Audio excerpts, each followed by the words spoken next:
ONIVIA League of Legends highlights. 5v5. You're just basically saying, look, we want to fight around objectives. We want to try and get that front-to-back team fight, and we're going to go in and truck everything at it. But this is where PSG have shown, right? Like, back when you look at them in the PCS, one of the big strengths and the reason that... Side of red, they're very happy with how this early game has gone so far, and it is just about crewing those small little advantages before you can take a big fight.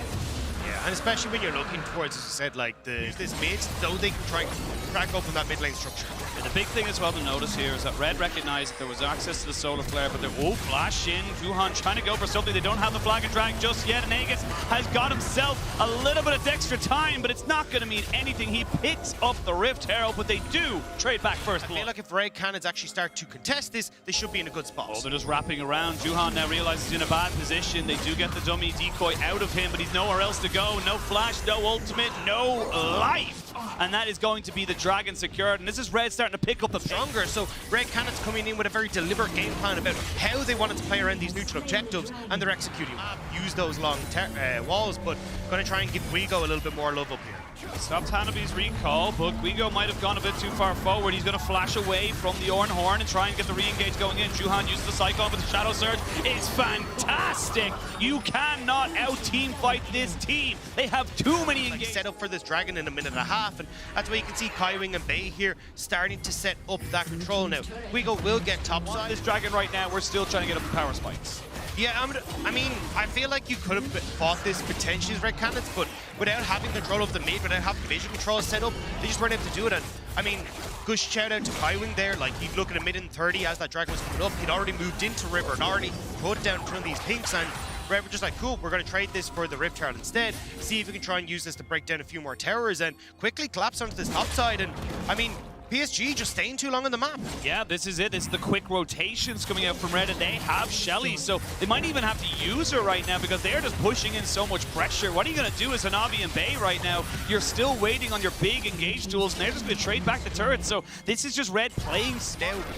You're going to be able to take this turret as well, but it is being responded in the mid lane, so we'll have to see if Red Cannons can get there in time before that mid tower falls. Because it just shows you just how hard it is for either side to really go for this. Here we go. Dragon down to 2000 HP. They flash in with Juhan. There's the Shadow Surge, and he gets on the backside. It is secured by the side of Red, but they've already got 2 kills for the Vex. They're going to be able to absolutely clean this fight. Triple kill for Bay, and in one instant, yes, you get the Dragon, but you lose the fight. For this is the team fighting PSG were built for. And this is the boiling point, the breaking point that we talked about. You hadn't fought. You got to a point now where everything is on this one fight. And sadly, you just haven't got it in you to continue it. A bit of poke being shoved down here as Bay goes up towards the side lane. He's going to be able to take a tier 1, but you've got Aatrox going off on the side. So they're trading this one up for the side of Red. They are not to be outdone just yet.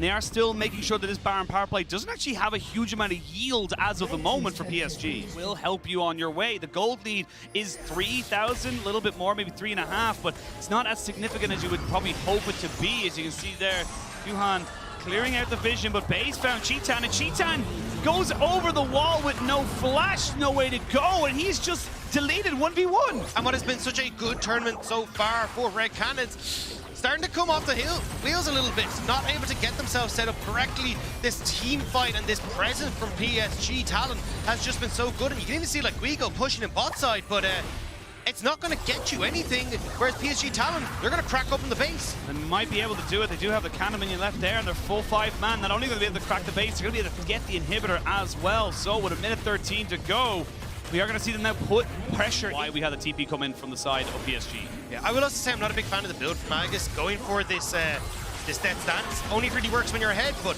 Dragon is going to be up and available, and Cheetan's playing in the front line. Shadow Surge, and he gets on top of the back line. That is massive! Bay saw the opportunity, and it's all a formality now. He flies all the way. PSG going to be taking control of this series. This is Bay's day, 8-0-2 on the Vex. A beautiful engage, and PSG Talon are going to draw first blood on day number 4. First blood and put themselves up in 2-1 in the group. A fantastic game for them. Slow, methodical, but at the end of the day, they get the result. Yeah, and I mean, playing to their comfort style, playing to what we saw from them yesterday.